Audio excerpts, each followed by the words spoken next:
Ok, bienvenue dans cette troisième vidéo de notre série autour de l'alimentation holistique, vivante, l'alimentation comme ressource et comme outil pour ta santé et ton bien-être de manière durable, où je partage avec mon amie Laurence Fischer, coach en nutrition holistique et cofondatrice de la plateforme Je Clique Naturel. Aujourd'hui, dans cette troisième capsule, on va parler de l'alimentation comme source et comme outil de connexion à soi-même, de connexion à son corps. Un sujet passionnant qui va nous amener à relater nos expériences personnelles, à parler évidemment de bien d'autres pratiques psychocorporelles, corps-esprit telles que le yoga, mais plein d'autres qui font vraiment le lien dans la sensorialité. Si tu n'as pas vu les deux autres vidéos de cette série, je te conseille de les prendre dans l'ordre pour ne rien louper de la progression de nos échanges.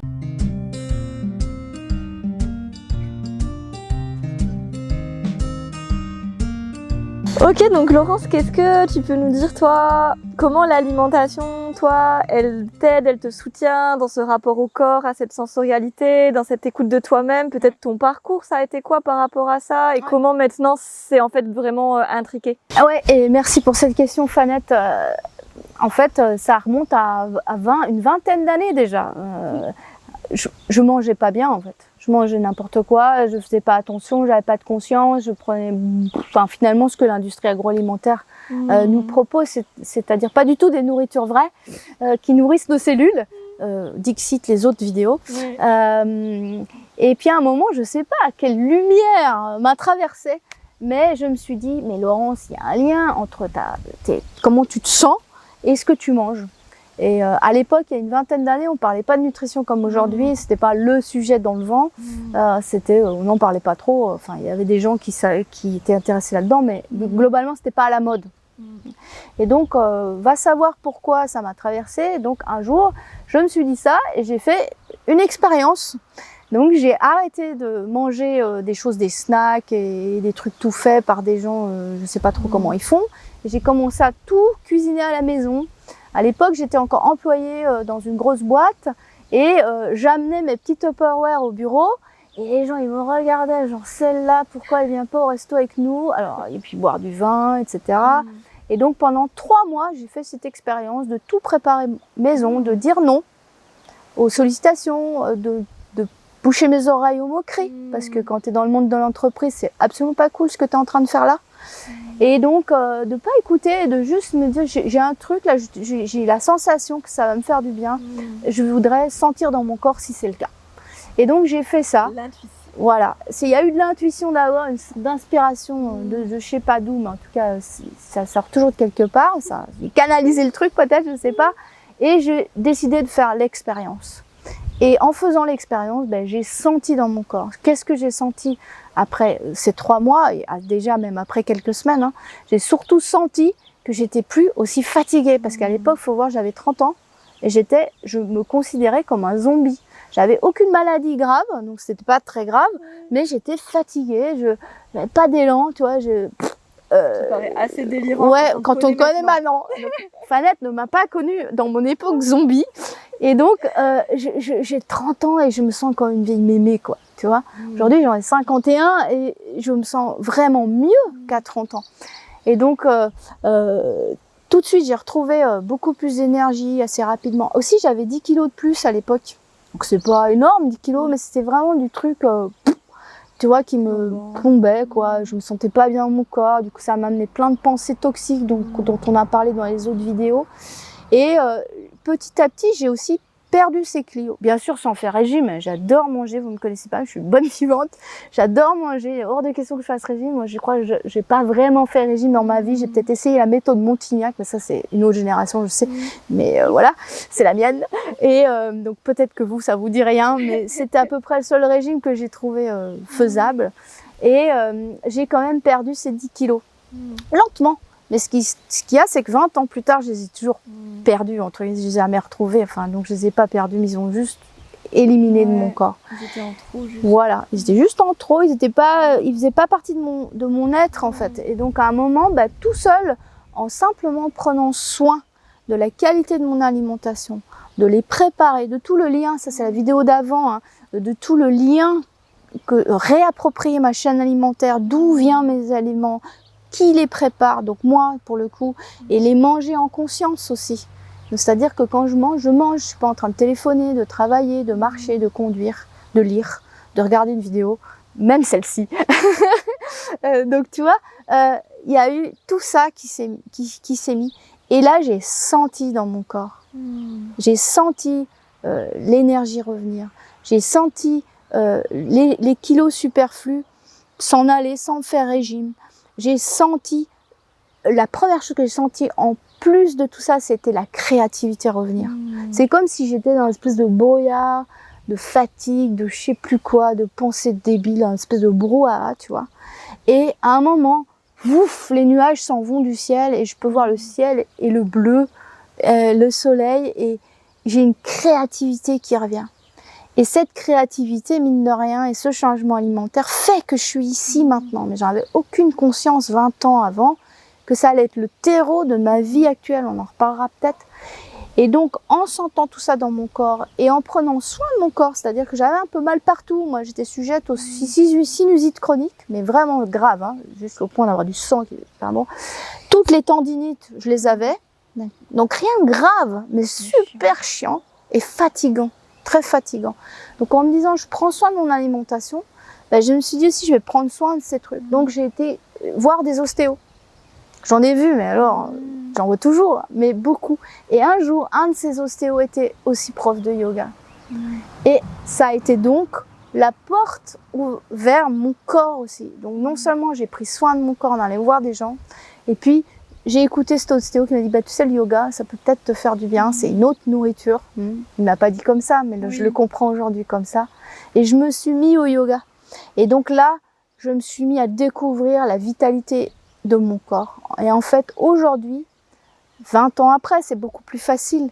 Mais je peux vraiment dire que d'avoir pris soin de mon alimentation, soin de mon corps, m'a permis vraiment de me réaliser dans ma vie. Et ça, c'est la conscience, elle est là depuis 5, 6, 10 ans peut-être, mais pas il y a 20 ans, c'est vrai.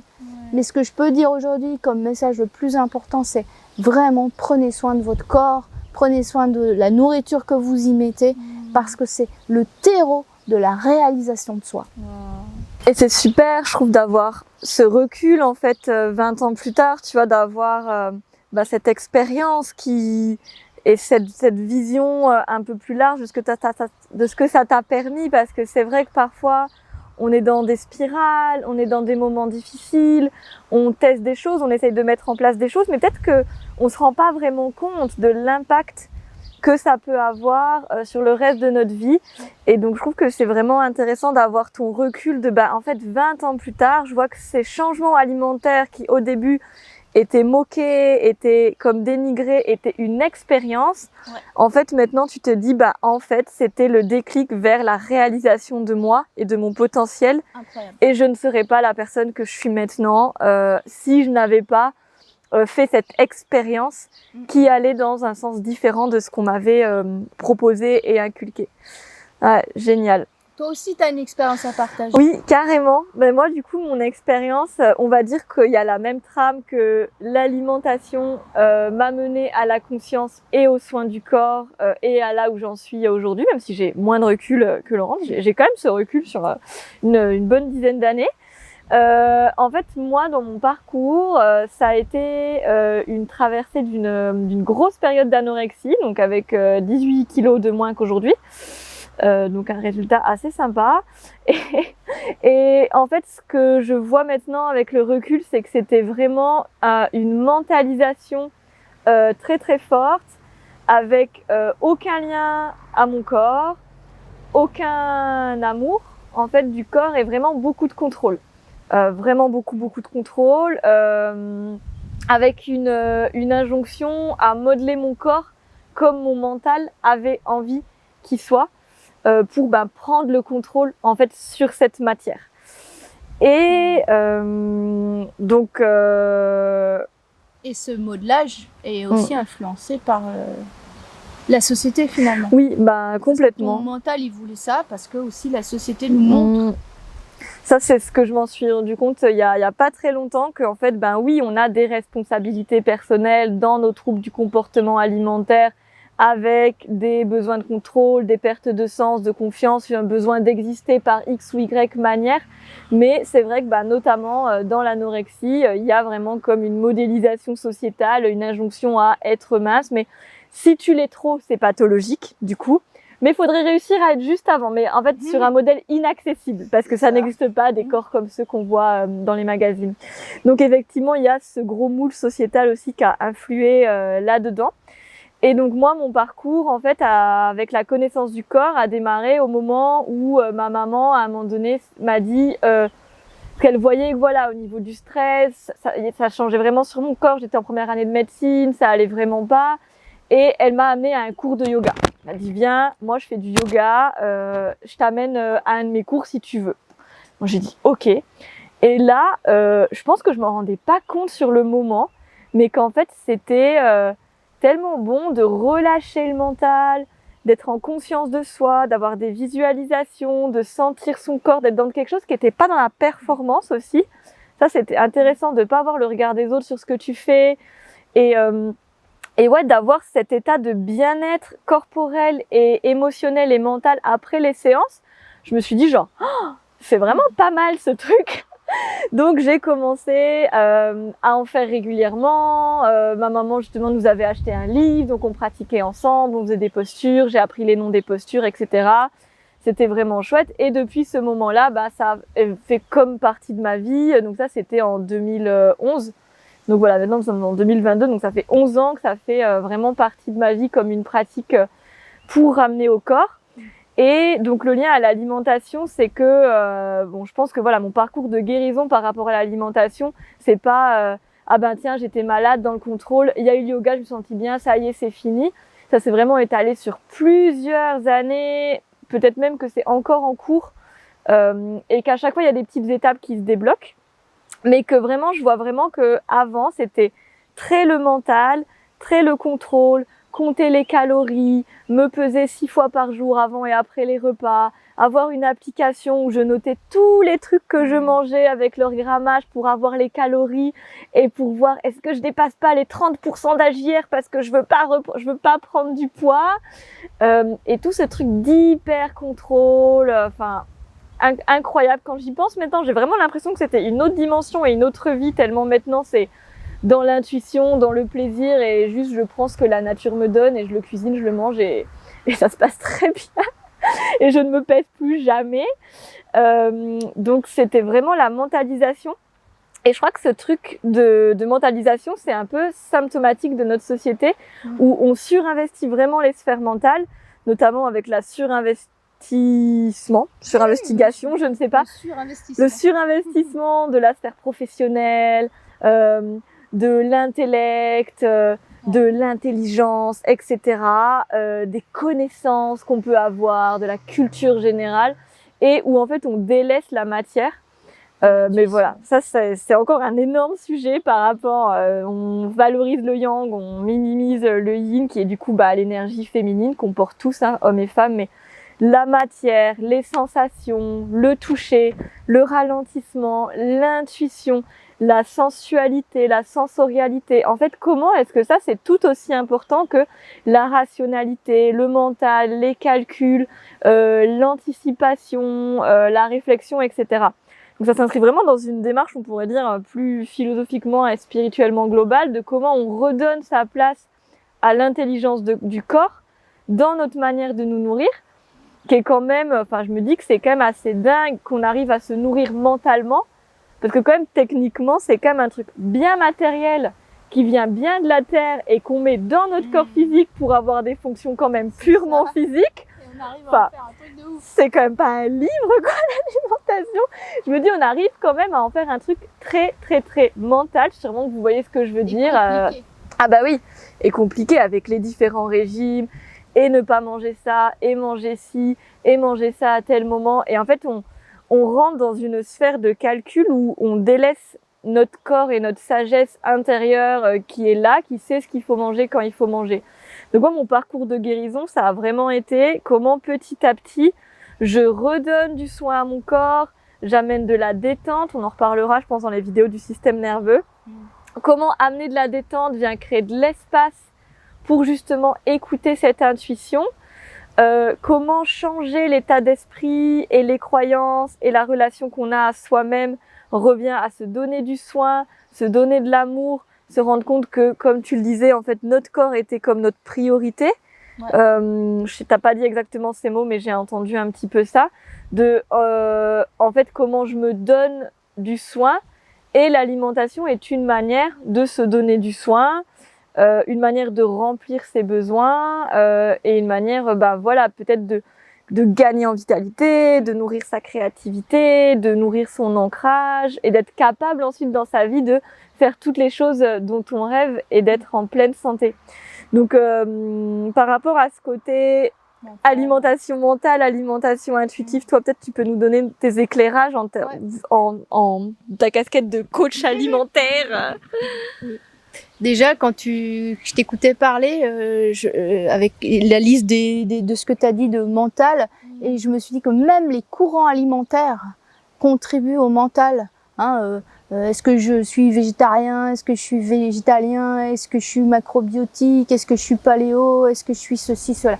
Bref, et donc dans mon approche, déjà, je parle ni de calories, ni de poids, ni de courant alimentaire. Parce que, comme tu as dit, c'est quelque chose qui est simple à la base. C'est la terre nous donne là où je suis ce que notre corps a besoin, et il suffit que je le cuisine moi-même de façon, ou quelqu'un qui le fait comme si c'était toi, parce que ça aussi ça existe, et puis je nourris mon corps, et quand j'ai faim je mange, quoi, en gros, et je mange des nourritures vraies, pas des trucs on sait plus trop d'où ils viennent finalement. Donc je refais ce lien avec la terre. Ça, c'est toute la vidéo d'avant.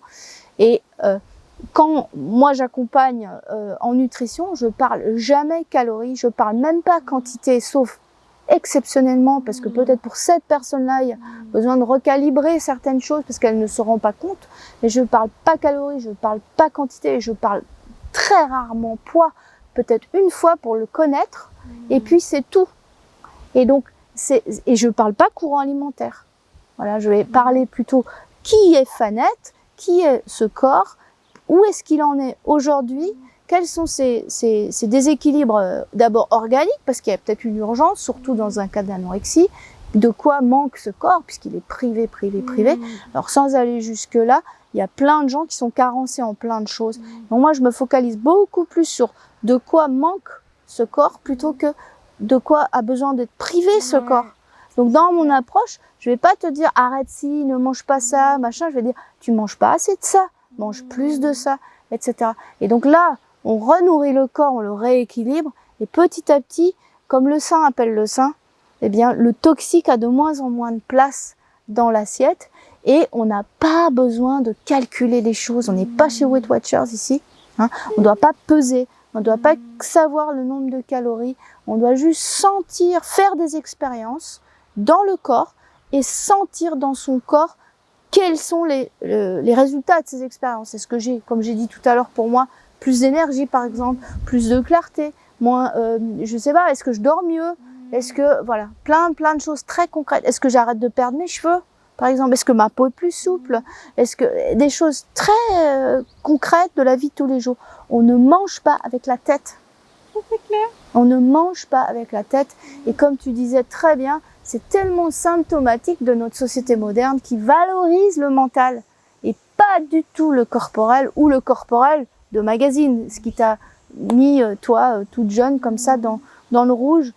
C'est pas ça le corporel. Le corporel, c'est l'équilibre, la santé globale, c'est-à-dire l'équilibre physique, émotionnel, mental et spirituel. La santé purement physique n'est pas intéressante. C'est quelque chose de beaucoup plus global. C'est pour ça que je parle de nutrition holistique tout le temps. Et comment tu proposes de ramener de la sensorialité dans l'alimentation? Eh ben, ça c'est aussi un petit peu ce qu'on a dit dans la toute première vidéo. Tous mes apprentissages, je suis massothérapeute à la base, donc tous mes apprentissages du ressentir purement dans le corps, parce que là on est vraiment dans la sphère très physique, mais ça peut être aussi énergétique et émotionnel, mais on parle pas en tout cas, hein. Donc déjà ça stimule beaucoup moins le mental. Je l'ai amené dans mes accompagnements nutrition, dans l'approche en nutrition, même collective. Donc en fait, en ramenant tout le temps au corps. Donc tu manges. Qu'est-ce que ça te fait de manger un plat préparé par tes soins, au calme, à partir de produits maraîchers par quelqu'un qui y met de l'amour et que tu as été chercher dans ton petit magasin de producteurs? Ça fait quoi dans ton corps de manger au moment même où tu manges chaque bouchée de cette salade, par exemple, parce qu'on est en été, donc on va parler plus tomates et fraîcheur. Qu'est-ce que ça te fait? Et qu'est-ce que ça te fait quand tu vas chercher ton plat préparé chez un traiteur, même pas bio, qui n'y met même pas forcément tout le soin que toi tu y mettrais? Qu'est-ce que ça fait dans ton corps? Est-ce que tu te sens mieux nourri dans un sens ou dans l'autre? Est-ce que tu as plus de plaisir? Enfin, tu vois, déjà ça, juste c'est tout simple. Hein. Et puis, si jamais tu es accompagné par quelqu'un qui peut te guider, de t'éclaircir les premiers pas en fait, donc juste tracer un peu, prends le chemin par là plutôt que par là, parce que là tu es complètement dans le brouillard, ça c'est mon rôle quelque part. Hein. Mais si tu es accompagné, petit à petit, la personne qui t'accompagne, elle te guide et elle te dit, elle te ramène dans ton corps. Moi je ramène toutes les personnes que j'accompagne, je leur demande, laissez-moi votre cerveau, je réfléchis à votre place et vous me racontez ce qui se passe dans votre corps. C'est ça l'histoire. Donc moi j'ai besoin pour accompagner une personne de savoir ce qui se passe dans ton corps. Donc si tu n'y fais pas attention entre les rendez-vous, je peux pas t'aider moi, vraiment. C'est pas par ma connaissance, l'ivresse que je vais t'aider. En partie, mais pas que. C'est surtout par mon expérience, ça fait quand même 15 ans que j'accompagne, et c'est surtout parce que tu vas me raconter de ce que dit ton corps. Donc déjà ça. Et oui, c'est vraiment se demander quelles sont les sensations avant, pendant, après, les odeurs, les textures, comment est mon ventre, est-ce que je me sens lourd, est-ce que je me sens ballonnée, est-ce que je me sens légère, est-ce que je me sens en vitalité, est-ce que je me sens fatiguée, est-ce que mon alimentation me fait pétiller ou est-ce qu'elle m'éteint, comment ça se passe dans tous les différents endroits, est-ce que j'ai des palpitations cardiaques, est-ce que je me sens plus détendue, et c'est tous les trucs de comment je vais chercher les informations dans mon corps qui est une source intarissable de sagesse et d'informations que le mental ne peut même pas rêver avoir accès en fait à toutes ces informations. Donc en fait, c'est même pas qu'on va remplacer, c'est juste que en fait le corps et l'intuition en servent tellement plus que c'est bien même plus intéressant de manger avec le corps que avec le mental. On fait beaucoup moins d'erreurs. En fait, on ne se trompe pas. Et ça m'évoque aussi le fait que tout ce travail de réinvestir son corps, d'apprendre à l'écouter, à être en connexion avec, en fait, ça se fait pas comme ça non plus. C'est aussi plein d'autres pratiques. Donc moi, je pense que l'alimentation est un moyen de, vu qu'on est vraiment dans la sphère physique, je mets des choses physiques dans mon corps physique, je suis dans mes sensations, mais qu'aussi plus tu vas aller chercher des pratiques comme le yoga, la méditation, peut-être le pilate, peut-être la danse intuitive, pas la danse classique bien rigide, bien mentale là aussi, mais t'es encore dans le corps, même la randonnée consciente, même tout ce qui te fait plaisir. Tout ce qui te fait plaisir, et qui te ramène dans le corps et qui vient tisser ce lien de conscience, de pleine présence en fait. Comment est-ce que de plus en plus je cultive la pleine présence, l'écoute de mon corps dans plein d'autres activités, et petit à petit, en fait, ça va être de plus en plus fluide avec mon alimentation aussi, parce que j'aurai musclé ce truc de je suis dans mon corps. Mais à nouveau, c'est vraiment c'est un processus quoi. Ouais, c'est pas un truc qu'on va cocher, c'est bon, je suis à l'écoute de mon corps. Et moi j'ai vraiment la sensation que il y a une continuité, enfin une progression en tout cas dans mon parcours de ok, je suis à l'écoute de certaines choses, il y a plein de messages que j'entends, mais je vois aussi toute la partie des messages que peut-être je n'entends pas encore et dont j'ai conscience que je les entends pas encore, donc je travaille à aller là-dedans. Et on a tous ce truc de au plus j'ouvre ma conscience, au plus je capte toutes les informations que je peux recevoir qui vont m'aider à ma santé, à choisir les bons aliments. En fait, il n'y a même pas besoin de parler de quantité parce que quand on est à l'écoute de son corps, et qu'on mange dans des bonnes conditions, en fait, on sait quand est-ce qu'on s'arrête. Oui. On sait ce dont on a envie de manger. En fait, on n'a pas besoin de le mentaliser. Et ça, c'est vraiment chouette. Et peut-être pour finir sur cette partie de l'écoute de la connexion au corps, je trouve que tu as une très belle pratique que tu proposes par rapport à ça, la méditation de l'assiette. D'ailleurs, on va vous mettre le lien de la vidéo juste ici aussi. Une pratique qui est super puissante. Est-ce que tu peux nous en dire un peu plus sur cette méditation de l'assiette pour avoir cet outil à proposer? Ouais, super puissante et surtout super simple. Moi, j'aime beaucoup la simplicité. C'est un autre mot que j'aime beaucoup avec équilibre. Et donc, dans tout ce que tu as dit, ça se résume à nouveau par faire des expériences pour sentir au niveau sensoriel. Et tu as bien développé aussi les autres sens. Donc, tous nos sens nous donnent des informations. Donc, quand on propose de faire des pratiques X ou Y comme le yoga, la méditation, mais il peut y avoir aussi le potager, jardiner, randonner, faire de la danse mais intuitive parce qu'on met de la musique chez soi et boum, même faire la cuisine, ça peut être une activité qui nourrit pas uniquement le corps physique et qui détend le système nerveux. Et donc pourquoi je parle de méditation de l'assiette, c'est justement à cause ou grâce à ce système nerveux. On en reparlera un peu plus tard dans l'autre vidéo à suivre. Mais en fait, tout est une histoire de système nerveux. Le système nerveux régit notre digestion. Et donc, quand on arrive devant notre assiette au calme, non stressé, donc si on a eu du stress, on a fait un sas avant pour se déstresser, on a peut-être juste fait quelques respirations, on a peut-être été à notre cours favori de yoga avant de manger, on a peut-être fait une petite promenade même de 10 minutes en conscience de j'ai besoin de déposer ce stress. Donc ça c'est une des pratiques les plus importantes, c'est d'arriver à table sans ce stress, même qui peut être positif avant, mais un truc qui est posé et d'être dans un environnement calme. Pourquoi ? Parce que justement c'est le système nerveux qui régit notre digestion. Et donc, si on n'est pas au calme et qu'on est stressé, on ne peut absolument pas bien digérer. Et qui dit ne pas bien digérer, dit mauvaise absorption, dit les cellules dont on a parlé dans la première vidéo ne recevront pas leur nourriture d'oxygène, d'eau, de macronutriments et de micronutriments. Donc, vous ne recevrez pas vos molécules d'ATP, d'énergie. Donc, vous piquerez du nez après un repas, par exemple. Et c'est un exemple, mais très souvent, les gens pensent que c'est normal de piquer du nez après un repas. Non, puisque vous devriez retrouver de l'énergie en mangeant et en ayant du plaisir. Donc, voilà pourquoi on va parler dans les autres vidéos aussi beaucoup de l'intimité qu'il y a entre alimentation et système nerveux. Le système nerveux régit aussi notre péristaltisme. Donc l'onde nerveuse qui permet au bol alimentaire d'aller de l'œsophage, de l'estomac, à passer dans le côlon et à ressortir pour faire sortir les déchets dont on n'a plus besoin, qui sont simplement des fibres, et qui veut dire qu'on a normalement bien absorbé le reste avant.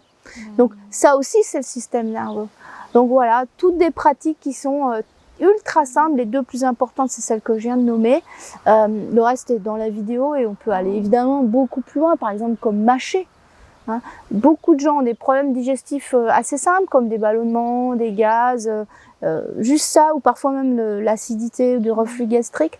Déjà, si vous mâchez tout ce que vous mangez en conscience, c'est-à-dire sans parler à quelqu'un, sans écouter le téléphone, sans regarder quelque chose, mais juste vous mangez, vous mâchez. Et vous écoutez peut-être le bruit que ça fait. Sensorialité. Sensorialité, on est dans le sentir. Eh bien, vous allez réduire vraiment énormément tous ces petits soucis digestifs. Juste un exemple, quoi. Voilà, la méditation de l'assiette, je l'appelle comme ça, moi. Ouais, c'est vraiment super. Enfin, c'est un outil que j'utilise dans mes coachings individuels et les résultats, c'est juste...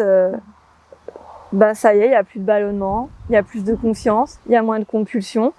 En fait, c'est tellement simple. C'est pas une vraie méditation dans le sens, on va pas se poser pendant un quart d'heure, faire le vide. Hein. C'est plutôt pleine conscience, quoi, en fait. Mais je l'ai appelé comme ça. Mais j'adore. Et je trouve que ce que tu dis, ça ramène encore une fois à la connexion au corps, parce que c'est quels sont les signaux de mon corps qui me disent que je suis dans le stress, par exemple. Parce qu'il y a même déjà rien que se poser la question. c'est une pratique de conscience corporelle. Comment est ma tension dans mes épaules? Comment est le rythme de mon cœur? Est-ce que je suis en apnée ou est-ce que mon ventre est bien tranquille, dilaté? Est-ce que je suis agitée ou est-ce que je suis bien ancrée? Déjà, se poser ces questions avant de manger, c'est une connexion à ton corps. Donc, il n'y a pas besoin de faire des choses très compliquées. En fait, pour se connecter à son corps, c'est juste se poser la question comment je me sens, comment je me réapproprie cette enveloppe physique, comment je la touche, comment je lui donne de l'amour et comment en fait j'entre en soin avec moi-même via une alimentation intuitive et vraie.